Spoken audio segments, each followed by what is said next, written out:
हाँ तो बच्चा लोग कैसे हैं आप सभी लोग। आई होप सभी की पढ़ाई बहुत मस्त चल रही होगी। पढ़ते रहें, आगे बढ़ते रहें।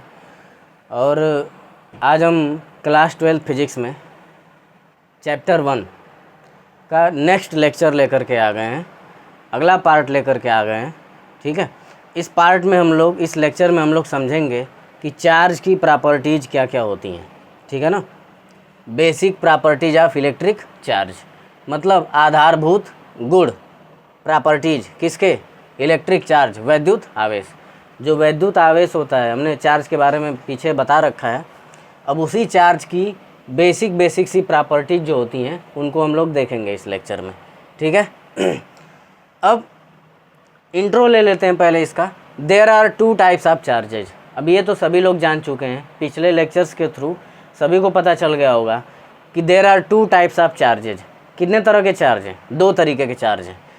एक का नाम पॉजिटिव है और दूसरे का नाम क्या है, नेगेटिव है। 2 तरह के आवेश हैं, एक धन आवेश है और एक ऋण आवेश है।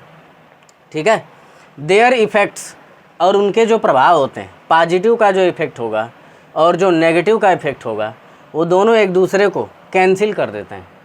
पॉजिटिव का इफेक्ट नेगेटिव के इफेक्ट को, नेगेटिव का इफेक्ट पॉजिटिव के इफेक्ट को, माने दोनों एक दूसरे के इफेक्ट को क्या कर देते हैं, कैंसिल कर देते हैं।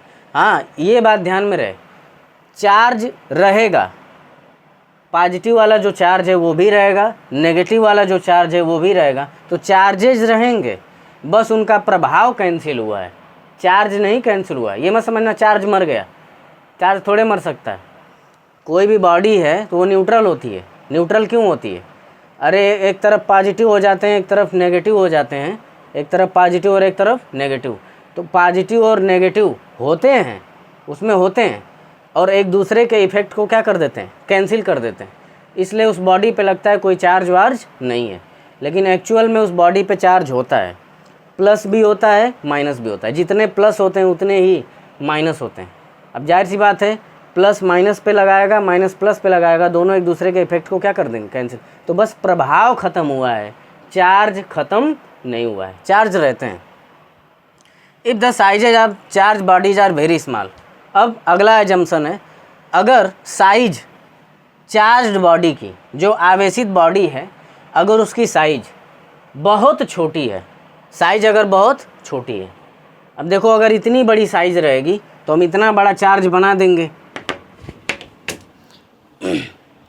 इतनी बड़ी साइज अगर रहेगी तो इतना बड़ा चार्ज हम बना देंगे। लेकिन अगर चार्ज की साइज बहुत, जो बॉडी है, चार्ज नहीं, जो चार्ज्ड बॉडी है, आवेशित जो वस्तु है, उसकी साइज अगर बहुत छोटी है, ठीक है, very small as compare to the distance between them.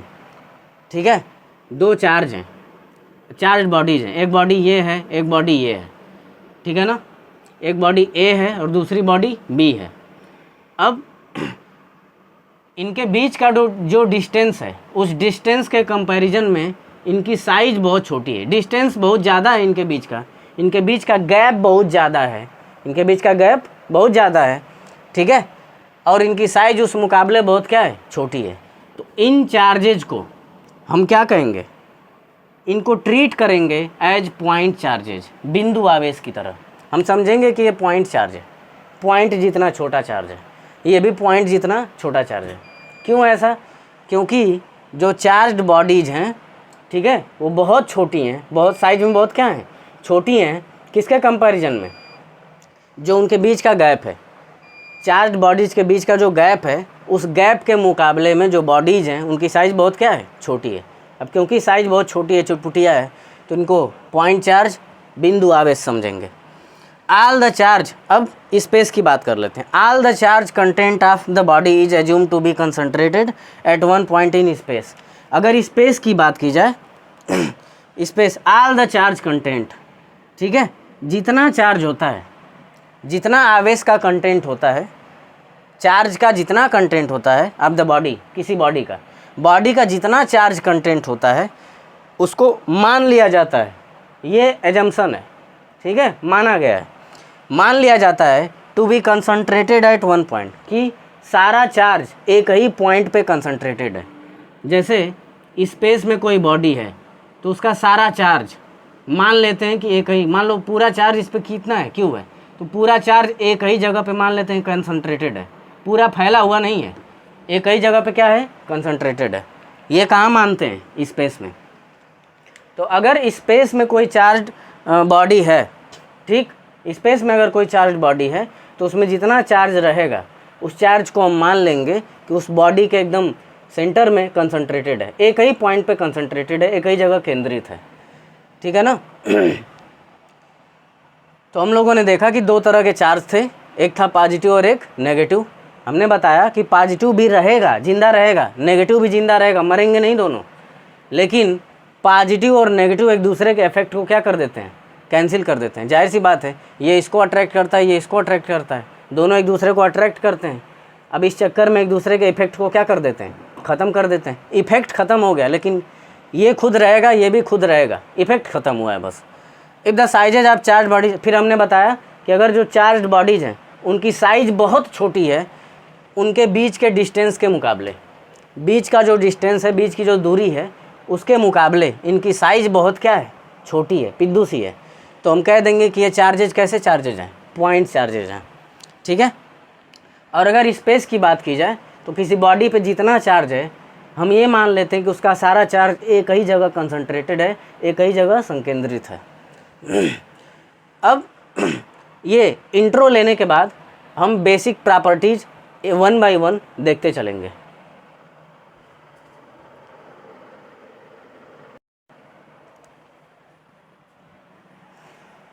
हाँ, तो basic properties of electric charge, इसके बारे में हम लोग पढ़ रहे थे, इंट्रो हो गया है।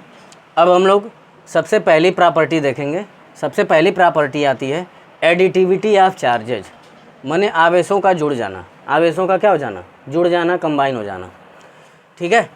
अब इसमें क्या है, सिंपल लैंग्वेज में समझ सकते हो कि अगर हमारे पास बहुत सारे आवेश हैं, बहुत सारे चार्ज हैं, ठीक, तो उनको ऐड कर देंगे, उनको ऐड कर देंगे। जैसे देखो, if A system contains, if यदि अ सिस्टम, एक निकाय में एक सिस्टम है हमारे पास, ठीक है, कंटेंस, उस सिस्टम में निहित हैं 2 पॉइंट चार्जेज, 2 पॉइंट चार्जेज हैं। अभी पीछे पॉइंट चार्जेज के बारे में हमने बताया, इनकी साइज़ बहुत क्या होती है, छोटी होती है। तो जिन चार्जेज की साइज, जिन बॉडीज के अगर कोई बॉडी है जिसमें चार्ज है और उस बॉडी की साइज़ बहुत क्या है, छोटी है, तो उसको हम क्या बोल रहे हैं, पॉइंट चार्ज। तो अगर हमारे पास एक सिस्टम है जिसमें है 2 पॉइंट चार्ज, एक Q1 है और एक Q2, तो हमारे पास जो सिस्टम है उसमें 2 पॉइंट चार्ज हैं, Q1 और Q2। अब the total charge of the system, अब अगर हमसे कोई कहे कि सिस्टम का टोटल चार्ज निकाल के बताओ, तो हम कहेंगे कि total charge of the system is obtained simply by adding algebraically. कैसे मिलेगा, ऑब्टेन्ड मिलेगा सिंपली, साधारण रूप से, बाय एडिंग, जोड़कर, अलजेब्रिकली मतलब बीजगणितीय रूप से। बीजगणितीय रूप में कैसे करते हैं, जोड़, घटाना, गुणा, भाग, जो भी करते हैं अलजेब्रा में, वही Q1 एंड Q2। तो Q1 और Q2 को क्या कर देंगे, ऐड कर देंगे, यानी Q1 प्लस Q2। तो अगर किसी सिस्टम में 2 पॉइंट चार्ज हैं, Q1 है, Q2 है, ठीक, तो सिस्टम का टोटल चार्ज हम कैसे निकालेंगे, इनको अलजेब्रिकली यानी बीजगणितीय रूप से जोड़ देंगे, ठीक है ना। अब ऐसा हम क्यों करते हैं, charges add up like real numbers, आगे दिया है कि जो चार्जेज हैं एडअप, जुड़ जाते हैं, लाइक रियल नंबर्स, किसकी तरह, रियल नंबर्स की तरह, 1 2 3 4 5 6 7, कहाँ तक, इन्फिनिटी तक। तो जैसे 1 2 3 4 5 6 7 को हम लोग ऐड कर लेते हैं, 10 20 50 100 आ गया, उसको ऐड कर लेते हैं, वैसे ही चार्जेज को भी ऐड करना है। जैसे 2 4 5 10 20 50 को ऐड करना है हम लोगों को, तो ऐड कर लेते हैं, वैसे ही चार्जेज को भी क्या करना है, ऐड करना है, ठीक। They are scalars like the mass of a body. और दूसरी बात है, दे आर स्केलर्स, ये अदिश होते हैं, चार्जेज का कोई डायरेक्शन नहीं होता है। अरे जैसे अगर हम कहें किसी बॉडी के ऊपर +5 चार्ज है, ठीक है, तो अब हम इसमें डायरेक्शन थोड़े मांगेंगे कि नीचे से +5 है, ऊपर से +5 है, दाएं से +5 है कि बाएं से +5 है। तो जब किसी चार्ज का डायरेक्शन मांगा जाता है, मांगने की चीज़ है ही नहीं, है ना, मांगना बेवकूफ़ी है भाई, चार्ज है वो, है ना। अब वो किधर से +5 है, किधर इधर से उधर से इधर से किधर से नहीं, चार्ज है तो चार्ज है, ठीक है ना। अब जैसे सिंपली बॉडी रखी हुई है हमारे पास, अब मान लो इसके ऊपर -5 चार्ज है, -4 चार्ज है, ठीक। अब जब -4 चार्ज है तो -4 का चार्ज, अब ऐसे थोड़े कि दाएं से नापेंगे तो -4 आएगा, बाएं से नापेंगे तो -3 आएगा, ऊपर से नापेंगे तो -2 आएगा, नीचे से नापेंगे तो -1 आएगा। किधर से भी नाप लो इसके ऊपर चार्ज कितना आएगा, -4। यानी जो चार्ज है उसके पास डायरेक्शन नहीं होती है, इसीलिए इसको हम क्या कहते हैं, स्केलर क्वांटिटी। जैसे कि मास का भी जो बॉडी किसी बॉडी का जो मास होता है वो भी क्या होती है, स्केलर। तो किसी बॉडी के मास की तरह मास भी स्केलर, और जो चार्जेज हैं वो भी क्या होते हैं, स्केलर्स होते हैं। तो मास हो वो भी स्केलर होते हैं तो उनको भी सिंपली ऐड कर देते हैं, और चार्जेज भी स्केलर होते हैं तो इनको भी सिंपली क्या कर देते हैं, ऐड कर देते हैं। इसमें डायरेक्शन वगैरह देखने की ज़रूरत नहीं है। अब जैसे किसी बॉडी का मास 5 ग्राम है, तो ये बिल्कुल वही कहानी है। यहाँ पे ये बॉडी है, इसका मास 5 ग्राम है, तो इधर से इधर से इधर से किधर से भी मेजर करो, इसका मास कितना आएगा, 5 ग्राम आएगा। तो कोई एक डायरेक्शन फिक्स थोड़े है।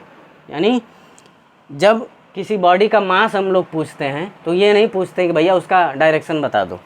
यानी मास और चार्ज दोनों ही कैसे क्वांटिटी हो गए, स्केलर क्वांटिटी हो गए, अदिश राशियाँ हो गई, इनके पास डायरेक्शन नहीं होती। तो जिसके पास डायरेक्शन नहीं है, तो डायरेक्शन का लोचा नहीं है, डायरेक्शन को जोड़ना नहीं है, तो सीधे क्वांटिटी को क्या कर देंगे, जोड़ देंगे। अब आगे, इफ़ अ सिस्टम है कंटेंस n चार्जेज। अब अगर n चार्जेज आ गए, अभी तो 2 चार्जेज थे हमारे पास, n चार्जेज आ गए तब, जैसे Q1 Q2 Q3 Q4 Q5 Q6 dot dot dot कहाँ तक, Qn तक। तब क्या करेंगे, फिर से वही काम करेंगे। Total charge of the system, जो सिस्टम का टोटल चार्ज होगा वो कितना होगा, Q1 + Q2 + Q3 dot dot dot कहाँ तक, Q1 तक, पूरा जोड़ देंगे। तो एडिटिविटी ऑफ चार्ज में हमने क्या सीखा। अभी इसमें आगे और एक टॉपिक है एडिटिविटी ऑफ चार्ज में, उसको भी हम लोग देखेंगे।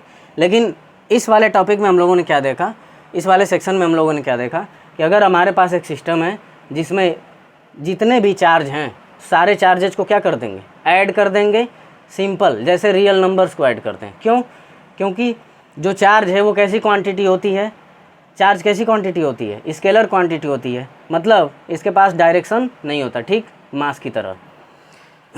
तो हमारे पास अगर n चार्जेज हैं तो सबको क्या कर देंगे, सम अप कर देंगे, ऐड कर देंगे। आगे देखते हैं एडिटिविटी ऑफ चार्जेज में और चीज़ें।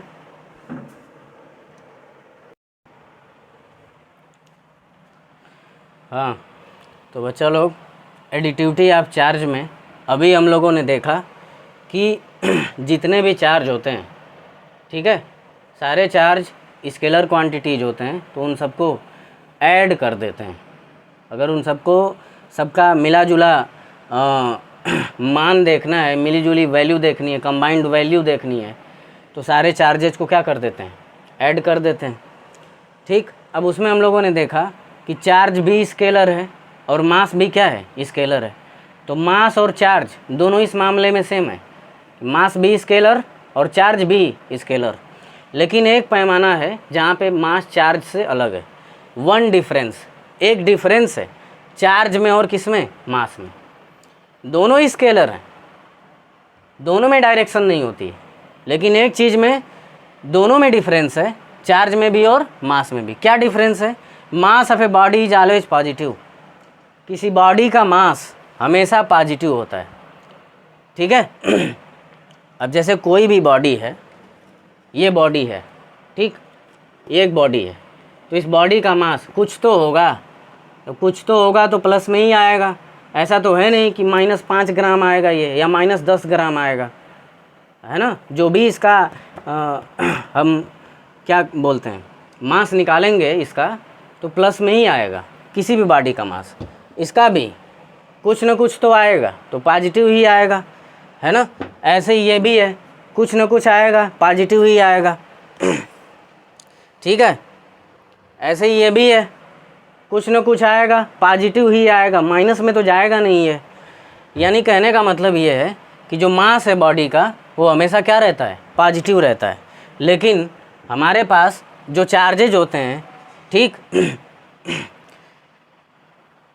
या तो पॉजिटिव होंगे या तो negative. Charge can be either, या तो पॉजिटिव होगा या तो नेगेटिव होगा।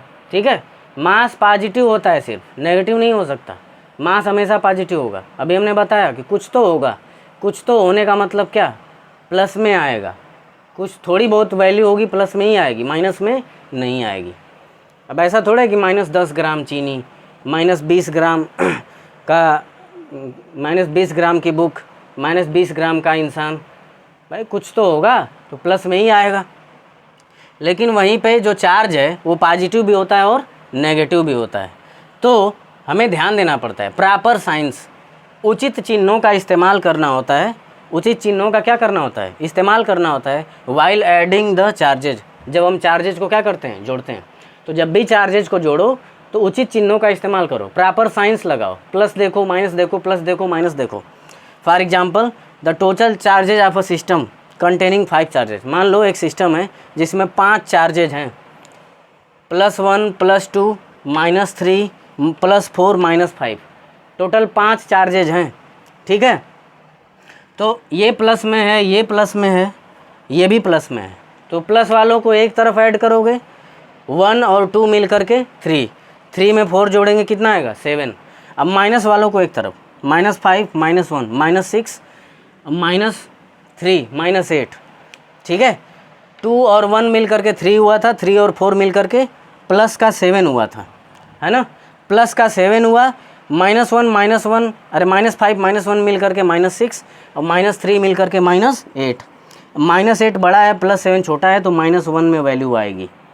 ठीक है, तो हम लोगों ने क्या देखा, हमने चिन्हों का ध्यान रखा।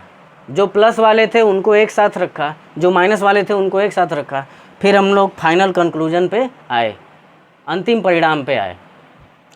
तो इसमें हम लोगों ने एडिटिविटी ऑफ चार्ज में क्या देखा कि चार्ज कितने भी सारे हों, तुम किसी भी सिस्टम में कितने सारे चार्ज हैं उन सबको हम ऐड कर सकते हैं। ठीक, वो सारे चार्ज ऐड हो जाएंगे। लेकिन चिन्हों का क्या करना पड़ेगा, ध्यान देना पड़ेगा। पॉजिटिव एक तरफ ऐड कर दो, नेगेटिव एक तरफ ऐड कर दो। उसके बाद पॉजिटिव और नेगेटिव में से कौन बड़ा है, नेगेटिव बड़ा है तो नेगेटिव में से पॉजिटिव को माइनस कर देंगे, और अगर पॉजिटिव बड़ा है तो पॉजिटिव में से नेगेटिव को माइनस कर देंगे, और चिन्ह उसी का लगाएंगे जो बड़ा होगा। अगर माइनस वाला बड़ा आ गया तो माइनस साइन लगाएंगे, प्लस वाला बड़ा आ गया तो प्लस साइन लगाएंगे। वही सिंपल अलजेब्रा है। ठीक है ना। और हम लोगों ने इसमें और क्या देखा कि जो चार्ज है और मास है दोनों ही स्केलर क्वांटिटीज होती हैं, लेकिन एक डिफरेंस होता है, मास हमेशा पॉजिटिव रहेगा और चार्ज हमारा पॉजिटिव और नेगेटिव दोनों हो सकता है। ठीक है, आगे बेसिक प्रॉपर्टीज़ में और हम लोग देखेंगे।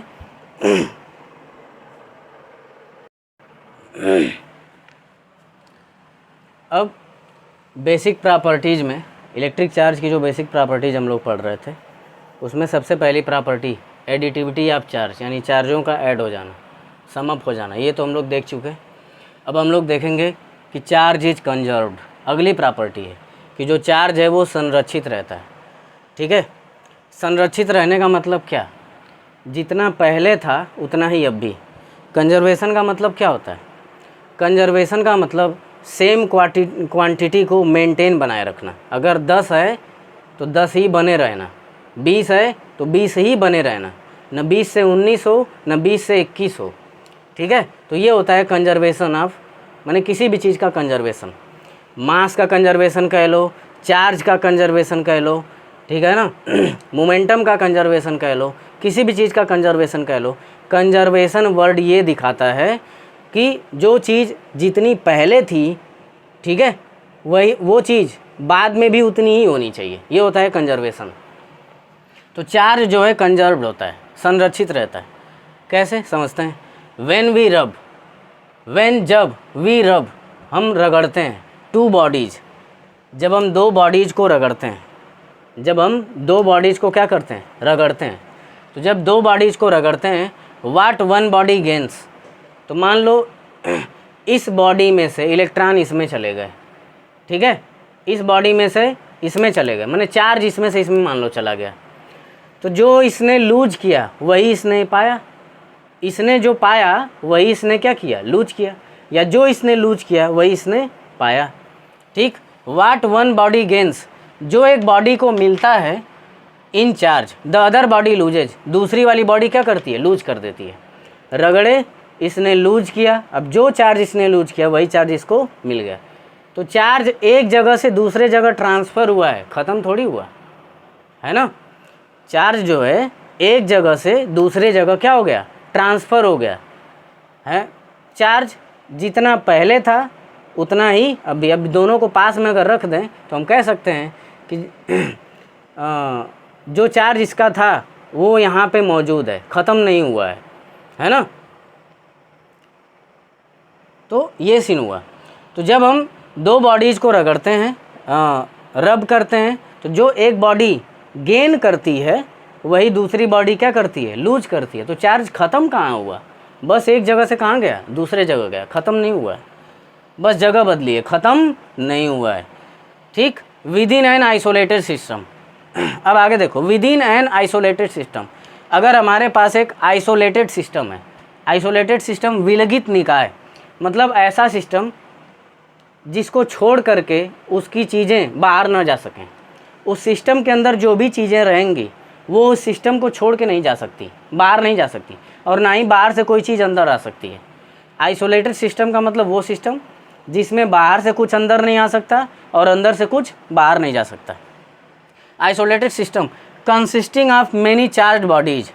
मान लो हमारे पास एक आइसोलेटेड सिस्टम है, ठीक, हमने बताया कि आइसोलेटेड सिस्टम वो सिस्टम है जिससे अंदर से कुछ बाहर नहीं जा सकता और बाहर से कुछ अंदर नहीं आ सकता। तो ऐसे सिस्टम में बहुत सारे चार्ज बॉडीज रखे हुए हैं, बहुत सारी चार्ज बॉडीज रखी हुई हैं, आवेशित बॉडीज, आवेशित वस्तुएं रखी हुई हैं। Due to interaction among them, तो अब जो चार्ज हैं उसमें, आई मीन जो चार्ज बॉडीज हैं वो इंटरैक्शन करेंगी। चार्ज बॉडीज हैं, जैसे ये बॉडीज हैं, तो उनके बीच क्या होगा, जिसमें ज़्यादा चार्ज होगा तो ज़्यादा वाले में से कम वाले में जाएगा, है ना। इसका चार्ज इधर, इसका चार्ज उधर, तो चार्ज इधर उधर होगा। एक में से दो में, दूसरे में से तीसरे में, तीसरे में से चौथे में, या चौथे से पाँचवें में, या पाँचवें से चौथे में, ऐसे करके चार्ज जो है आपस में उन्हीं के बीच, जो कई तो चार्ज बॉडीज हैं तो उन्हीं के बीच चार्ज इधर उधर होता रहेगा। चार्जेज में गेट रीडिस्ट्रीब्यूटेड, तो हमने बताया ना कि जो चार्जेज हैं वो रीडिस्ट्रीब्यूट हो सकते हैं, माने इधर से उधर हो सकते हैं उसी सिस्टम के अंदर, उसी सिस्टम के अंदर चार्ज इधर से उधर हो सकता है। बट इट इज़ फाउंड, लेकिन ऐसा पाया गया है that the total charge of the isolated system is always conserved. ऐसा पाया गया है कि जो टोटल चार्ज होता है आइसोलेटेड सिस्टम का वो हमेशा कंजर्व्ड रहता है, संरक्षित रहता है। कैसे, देखो मान लो ऐसी और बॉडीज उसमें रखी हुई हैं, तो हमने बताया कि उन सारी बॉडीज़ के बीच इंटरैक्शन हो रहा है, कहीं का चार्ज कहीं जा रहा है, कहीं का चार्ज कहीं जा रहा है, कहीं का चार्ज कहीं जा रहा है ना। लेकिन चार्ज रहे तो उस सिस्टम में ही रहा है ना, हाँ, उस पूरे सिस्टम का चार्ज जो है क्या है, कंजर्व्ड है, क्योंकि चार्ज उस सिस्टम को छोड़ के नहीं गया है। ऐसा थोड़ी कि चार्ज सिस्टम को छोड़ के चला गया, चार्ज बस एक बॉडी से दूसरे बॉडी में गया है, सिस्टम को छोड़ करके नहीं गया है। तो सिस्टम का चार्ज हमेशा कैसा रहेगा, कंजर्व्ड रहेगा। वो भी सिस्टम कैसा रहना चाहिए, आइसोलेटेड, ठीक है। तो कंजर्वेशन ऑफ चार्ज में हमने क्या देखा, जब हम दो बॉडीज़ को रगड़ते हैं तो जो एक बॉडी गेन करती है, जो एक बॉडी गेन करती है वही दूसरी बॉडी क्या करती है, लूज करती है ना। तो चार्ज कहीं ख़त्म नहीं हुआ, एक जगह से दूसरे जगह क्या हो गया, ट्रांसफ़र हो गया, ठीक। अब अगर हमने आइसोलेटेड सिस्टम ले लिया, उसमें बहुत सारे चार्ज बॉडीज़ को रख दिया, एक सिस्टम है हमारे पास, ठीक। मान लो ये कमरा ही वो सिस्टम है, इस कमरे के बाहर कुछ नहीं जा सकता, कमरे के अंदर कुछ नहीं आ सकता, इसमें बहुत सारी चार्ज बॉडीज हमने रख दी। अब उन चार्ज बॉडीज़ के बीच इंटरैक्शन होगा, चार्ज का लेन देन होगा, धनाधन चार्ज एक जगह से दूसरे जगह आएंगे जाएंगे, लेकिन चार्ज सारे रहेंगे उस कमरे में ही, ठीक। चार्ज जो है एक बॉडी से दूसरी बॉडी, एक बॉडी को छोड़ के दूसरी बॉडी में गए, सिस्टम से बाहर नहीं गए। तो यानी आइसोलेटेड सिस्टम का चार्ज हमेशा क्या रहता है, कंजर्व्ड रहता है, संरक्षित रहता है। अब इसमें अभी कंजर्वेशन ऑफ चार्ज में अभी नेक्स्ट टॉपिक और इसमें बचा हुआ है, उसको भी देख लेते हैं।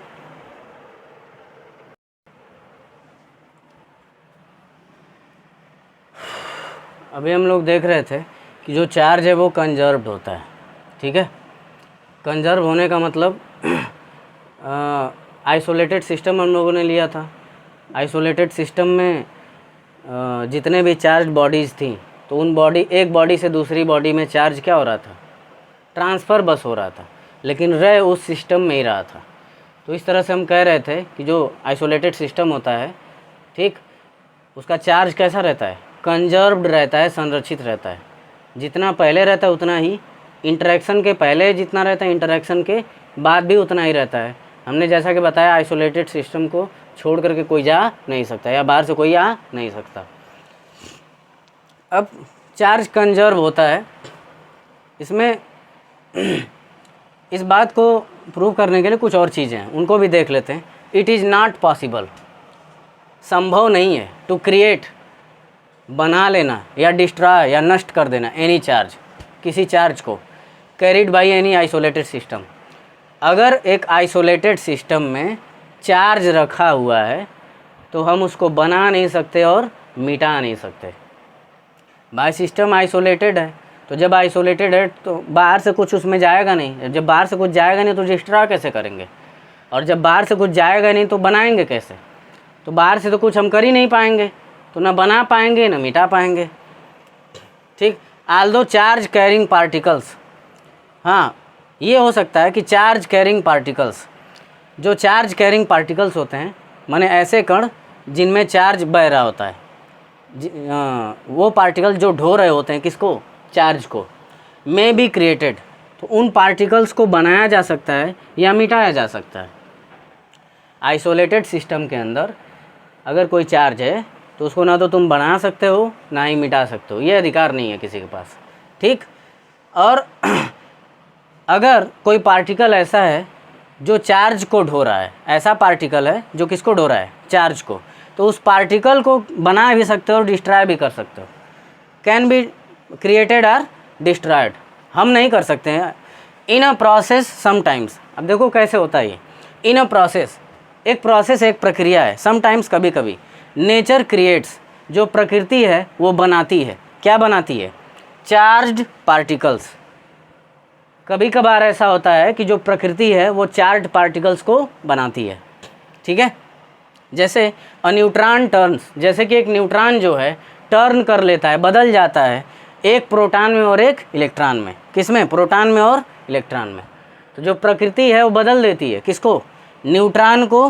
भाई प्रकृति का खेल है, प्रकृति तो कुछ भी कर सकती है, उसमें कोई नियम कानून नहीं चलता।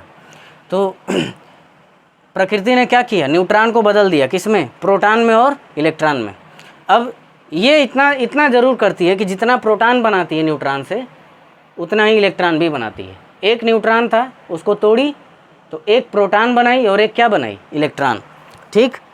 दस created and electron, the proton and electron, जो प्रोटॉन और इलेक्ट्रॉन इस तरह से बने हैं, ठीक है, न्यूट्रॉन के टूटने से जो प्रोटॉन और इलेक्ट्रॉन बने हैं, have equal and opposite charges, उनमें इक्वल चार्ज होता है और अपोजिट चार्ज होता है, माने प्रोटॉन पे प्लस और इलेक्ट्रॉन पे माइनस।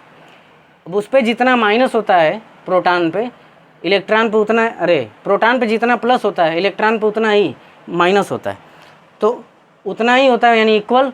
और क्योंकि एक प्लस और एक माइनस है तो अपोजिट। जो प्रोटॉन और इलेक्ट्रॉन बने हैं उन पे इक्वल और अपोजिट चार्ज होता है, and the total charge is zero.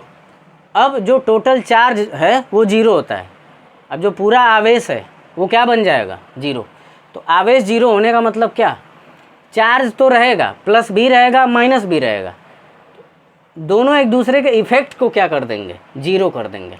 अभी हमने कुछ देर पहले ही बताया, चार्ज जीरो होने का मतलब ये नहीं कि चार्ज ख़त्म हो गया, ये बिल्कुल भी मत समझ लेना कि चार्ज जीरो होने का मतलब चार्ज क्या हो गया, ख़त्म हो गया। ख़त्म नहीं हुआ है, जेड हो प्लस पहले था, उतना ही माइनस, उतना ही प्लस अब भी है, उतना ही माइनस अब भी है, जितना प्लस उतना माइनस, तो दोनों एक दूसरे के इफेक्ट को क्या कर देंगे, नल कर देंगे, यानी जीरो कर देंगे।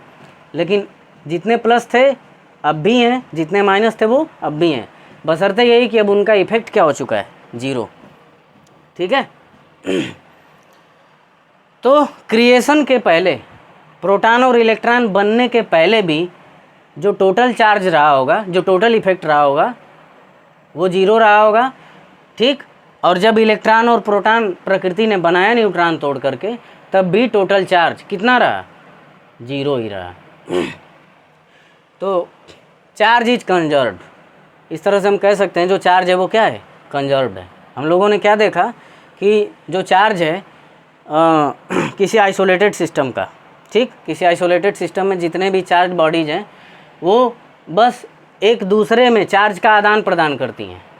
इलेक्ट्रॉन इधर से उधर जाएंगे आएंगे, नेगेटिव चार्ज पॉजिटिव चार्ज इधर उधर होंगे, लेकिन सिस्टम से बाहर नहीं जाएंगे, सिस्टम में ही रहेंगे, यानी सिस्टम में सारा चार्ज कंजर्व्ड रहेगा। तो इसीलिए हम बोलते हैं कि चार्ज क्या रहता है, कंजर्व्ड रहता है। फिर हमने बताया कि अगर आइसोलेटेड सिस्टम है तो आइसोलेटेड सिस्टम में बाहरी कोई चीज़ तो जा नहीं सकती, क्योंकि आइसोलेटेड है तो बाहरी कोई चीज़ उसमें इंटरफेयर नहीं कर सकती, और जब बाहरी कोई चीज़ इंटरफेयर नहीं कर सकती तो चार्ज को हम बना भी नहीं सकते, मिटा भी नहीं सकते, ठीक। लेकिन जो चार्ज्ड पार्टिकल्स होते हैं, ऐसे पार्टिकल्स जिनमें चार्ज होता है, उन पार्टिकल्स को बनाया भी जा सकता है, मिटाया भी जा सकता है। प्रकृति ऐसा करती है, जैसे न्यूट्रॉन को तोड़ करके एक प्रोटॉन बना दी और क्या बना दी, एक इलेक्ट्रॉन बना दी। अब एक प्रोटॉन पे जितना चार्ज, एक इलेक्ट्रॉन पे भी उतना ही चार्ज। अब इलेक्ट्रॉन और प्रोटॉन के बनने से पहले भी इफेक्ट जीरो था, और इलेक्ट्रॉन प्रोटॉन के बनने के बाद भी इफेक्ट क्या रहेगा, जीरो। अरे जितना प्लस उतना ही माइनस, तो दोनों का इफेक्ट क्या हो जाएगा, जीरो। इसीलिए कहते हैं जब टोटल चार्ज ही जीरो, टोटल चार्ज क्या रहता है, जीरो रहता है, प्रोटॉन और इलेक्ट्रॉन के बनने के पहले और बनने के बाद। अब अगली प्रॉपर्टी हम लोग देखेंगे, क्वांटाइजेशन ऑफ चार्ज। अब basic properties of electric charge में एडिटिविटी ऑफ चार्ज हम लोगों ने देख लिया, कंजर्वेशन ऑफ चार्ज देख लिया, मतलब कि चार्ज जो है कंजर्व्ड रहता है। अब हम लोग देखेंगे क्वांटाइजेशन ऑफ चार्ज। एक ओवरव्यू इसका थोड़ा सा दे रहे हैं। क्वांटाइजेशन यानी क्वांटमीकरण। ये क्वांटमीकरण क्या होता है? जैसे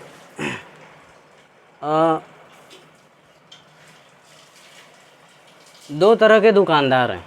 एक दुकानदार जो है वो फुटकर विक्रेता है, मतलब डिब्बा खोल करके एक एक कलम बेचता है। कोई उसके पास गया, एक पेन मांगा, उसने खोल करके डिब्बा क्या कर दिया, दे दिया, एक पेन उसमें से निकाल के दे दिया।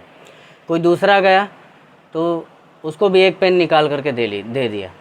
वहीं पे अगर एक दूसरा दुकानदार, वहीं पे एक दूसरा दुकानदार है जो क्या कहता है कि भाई देखो हम एक एक ठो नहीं देंगे, लेना है तो पूरा डिब्बा लो, लेना है तो पूरा डिब्बा लो, ठीक है, पैकेट में लो, पैकेट में लो, पूरा डिब्बा लो।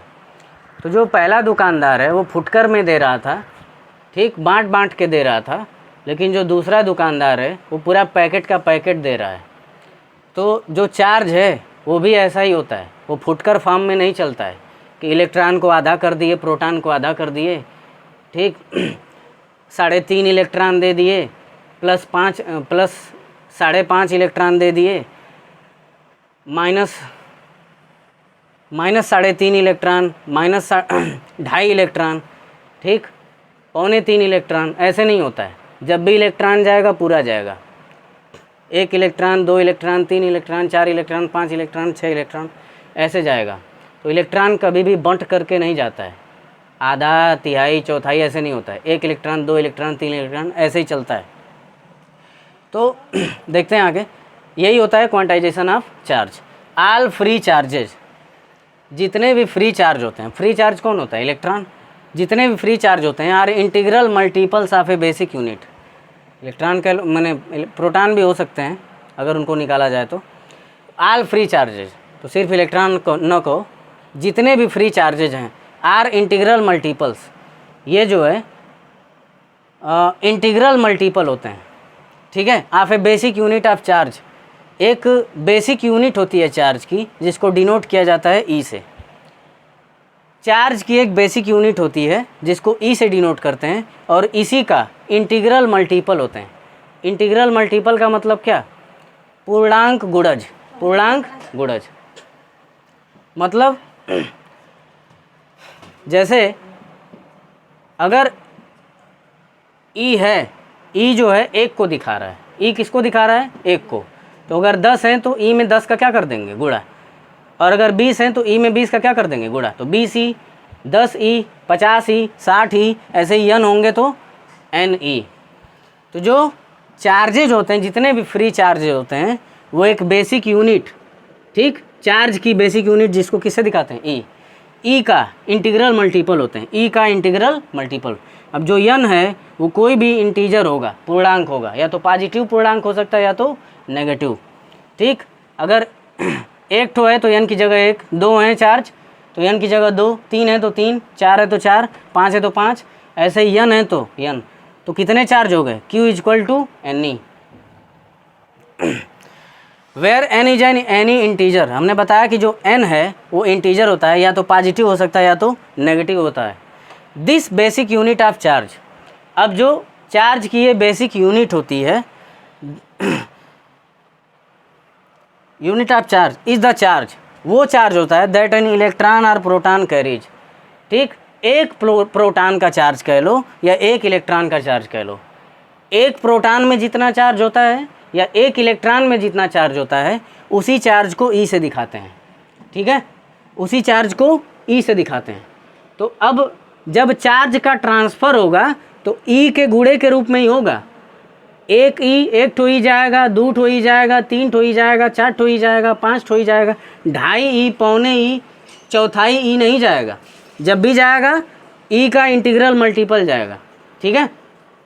तो एक ठो, दो ठो, तीन ठो, चार ठो, ऐसे करते करते यन अगर रहेगा तो एन ई, जैसे एक आम का दाम अगर ई है तो यन आम का दाम कितना होगा, एन ई, यानी एक इलेक्ट्रॉन पे चार्ज अगर ई है या एक प्रोटॉन पे चार्ज अगर ई है तो यन प्रोटॉन पे कितने चार्ज होंगे, एन ई। एक इलेक्ट्रॉन पे चार्ज अगर ई है तो यन इलेक्ट्रॉन पे कितने चार्ज होंगे, एन ई। तो फार्मूला बन गया Q equal to n e. अब ये जो फार्मूला है ये फार्मूला है क्वांटाइजेशन ऑफ चार्ज का। तो इस वाले टॉपिक में हम लोगों ने देखा क्वांटाइजेशन ऑफ चार्ज। अब हमने क्या देखा कि जो चार्ज है वो इंटीग्रल मल्टीपल के रूप में चलता है, मतलब पैकेट के रूप में चलता है। बोलता है कि भाई हम जब भी लेंगे ई के ही मल्टीपल के रूप में लेंगे, ठीक, या तो एक ठो ही हमको दे दो, या तो दो ठो ही, या तो तीन, या तो चार, या तो पाँच, या तो छः, ऐसे ही करते करते क्या एन। हम कभी भी ढाई, पौने, तीन, सवा, ये सब में नहीं, इसमें चार्ज नहीं चलता है। अब ये ई क्या है, ई जो है किसी इलेक्ट्रॉन पे जितना चार्ज होता है वो, या प्रोटॉन का चार्ज, ई क्या है, या एक प्रोटॉन का चार्ज कह लो या ई को क्या कह लो, एक इलेक्ट्रॉन का चार्ज कह लो, ठीक है ना। तो अब सोचो एक इलेक्ट्रॉन पे जितना भी चार्ज होता होगा, ठीक, एक इलेक्ट्रॉन पे जितना भी चार्ज होता होगा तो 10 इलेक्ट्रॉन पे कितने चार्ज, एक इलेक्ट्रॉन पे ई तो 10 इलेक्ट्रॉन पे 10 ई, एक प्रोटॉन पे ई तो 10 प्रोटॉन पे 20 प्रोटॉन पे 20 ई, इसीलिए यन्नी फार्मूला बना दिया गया। अब आगे क्वांटाइजेशन ऑफ चार्ज में और चीज़ों को हम लोग देखेंगे।